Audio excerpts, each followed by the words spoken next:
Aujourd'hui, on s'attaque à un gros morceau. Un chapitre assez compliqué en grammaire, mais je vous promets que l'on va y aller mollo. Aujourd'hui, on s'attaque à l'accentuation en espagnol. Premièrement, de quoi parle-t-on ? En espagnol, l'accent graphique, nommé tilde, est uniquement aigu, autrement dit, il part de bas en haut et de gauche à droite. Ce tilde est présent dans deux cas différents. Le premier, c'est le tilde orthographique. Le second, le tilde diacritique. Commençons par le tilde diacritique qui est, à mon sens, le plus simple à comprendre. Le tilde diacritique, comme son nom l'indique pas forcément, sert à distinguer les mots homonymes. Cela permet d'en distinguer plusieurs mots à la prononciation identique mais au sens différent, voire aux catégories grammaticales différentes.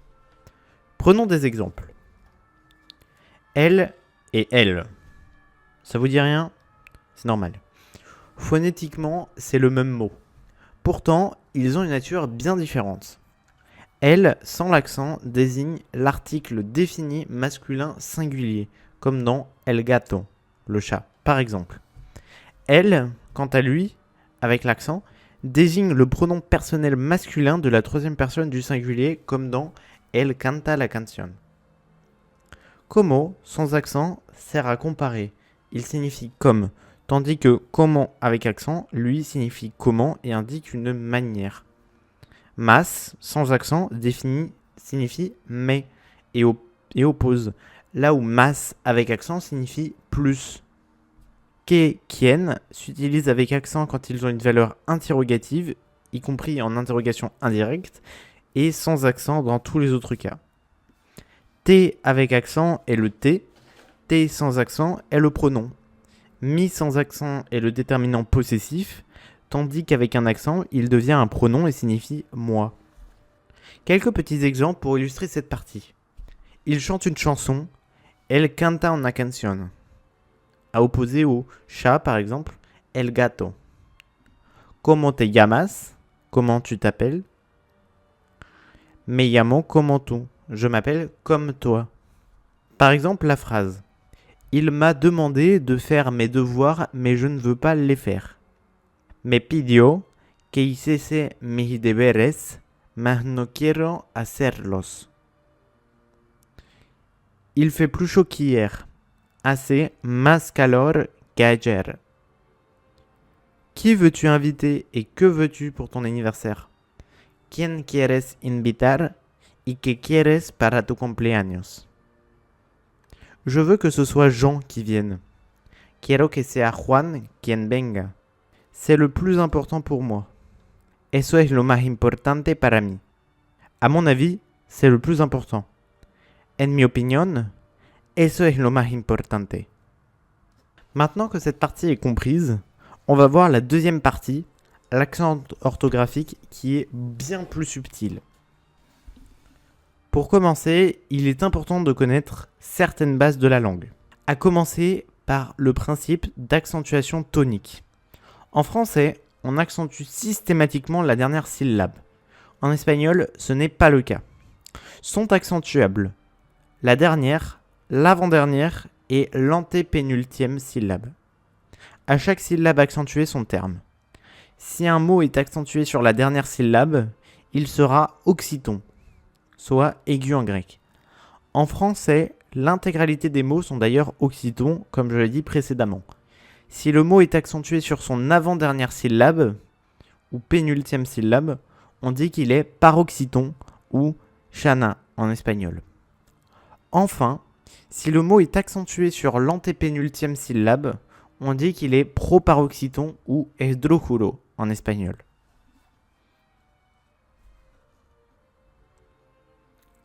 L'accentuation de chaque mot dépendra de la dernière lettre.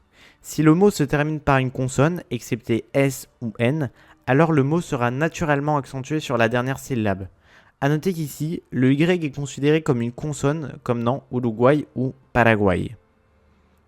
Si le mot se termine par un S, un N ou une voyelle, alors l'accent tonique sera sur l'avant-dernière syllabe. Par exemple, mundo finit par un O, donc on l'accentue sur le U. Mundo. Verdad finit par un D, donc on a l'accent sur la dernière syllabe. Verdad. Cantan, du verbe cantar, est accentué sur l'avant-dernière syllabe car il se finit par un N. Cantan. Dans ces deux cas, il n'y a pas d'accent graphique. Celui-ci apparaîtra dans 3 cas. Le premier cas, le plus courant, quand le mot ne suit pas une de ces deux règles. En effet, certains mots finissant par une voyelle, un S ou N, sont accentués sur la dernière syllabe. Dans ce cas, il faut un accent pour le préciser. Par exemple, nation, qui signifie nation, devrait être accentué sur le A, mais comme il l'est sur le O, on met un accent. Nation. Même principe avec Iguaçu, le nom d'une cascade entre l'Argentine et le Brésil, qui est accentué sur le U au lieu du A. Deuxième cas, certains mots, passés au pluriel, voient leur syllabe accentuée changer de place. Par exemple, le mot joven, au pluriel devient jóvenes. Ainsi, ce dernier devrait être accentué sur le deuxième E. Pour garder l'accentuation du O, on est obligé de mettre un accent sur cette lettre. Le mot devient donc jóvenes. 3 mots font exception à cette règle. En fait, de base, les mots, en passant au pluriel, gardent la même syllabe accentuée au singulier comme au pluriel. C'est le cas du O de joven. Sauf que ces 3 exceptions fonctionnent de manière inverse. Ces mots, en passant au pluriel, ne conservent non pas la syllabe accentuée, mais la place de la syllabe dans le mot. Ces 3 mots sont régimen, qui devient regímenes, caractère, qui devient caracteres, et espécimen, qui devient espécimenes. Analysons ces mots. Régimen est proparoxyton, c'est-à-dire que son accent tonique est sur l'antépénultième syllabe, autrement dit l'avant-avant-dernière syllabe, autrement dit c'est le E. En passant au pluriel, si le mot suivait la règle, il devrait être regímenes et devenir surproparoxyton. A l'inverse, il va rester proparoxyton, quitte à changer de syllabe tonique. Ici, le mot regímenes a pris le ri comme syllabe tonique.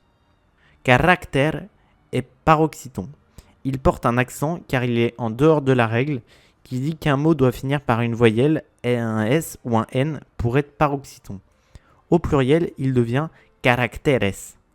La syllabe tonique est changée afin que le mot reste paroxyton.